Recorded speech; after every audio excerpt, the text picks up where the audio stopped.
01.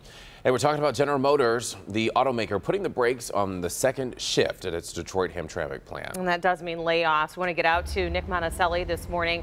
How many jobs are we talking about? Rhonda, good morning. We are talking about close to 1,300 jobs here at the GM Hamtramck plant, which is pretty close to I-94 and East Grand Boulevard here in Detroit. I get out of the way just to show you what's going on here. It's, as you know, 5 o'clock in the morning, so a lot of the trucks are coming here to the shipping and receiving entrance, which is on the west side of the plant. So there's a lot of parts to be dropped off and a lot of things to go out of this plant. I do want to show you the information, which is unfortunate and it's tough to talk about this morning, and the numbers are not good. As we mentioned, 1,270 employees are going to be laid off here at the GM Hamtramck plant. These are second shift workers.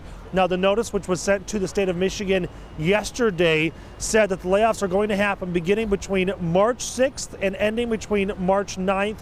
All of this is because of high inventory levels. If you look at the analysis from the auto experts, they can say that there are about 105-day supplies of some of the vehicles that this plant produces. Those vehicles include the Chevy Volt and the Chevy Impala, the Cadillac CT6, and the Buick LaCrosse.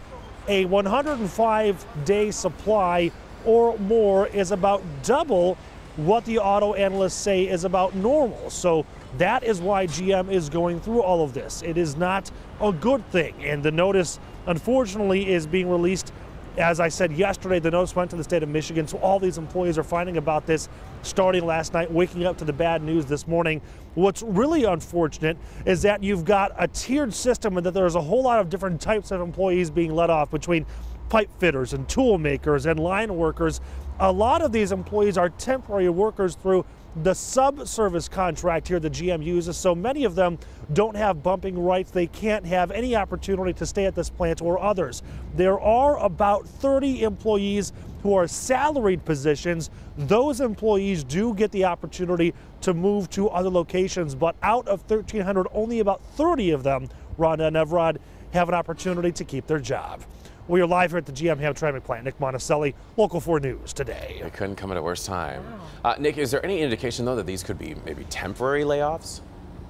You know, I wish. I was kind of hoping that I would see that in these notices sent by GM, but they make it very clear that these are indefinite and permanent layoffs. All righty, Nick Monticelli reporting live for us this morning. Nick,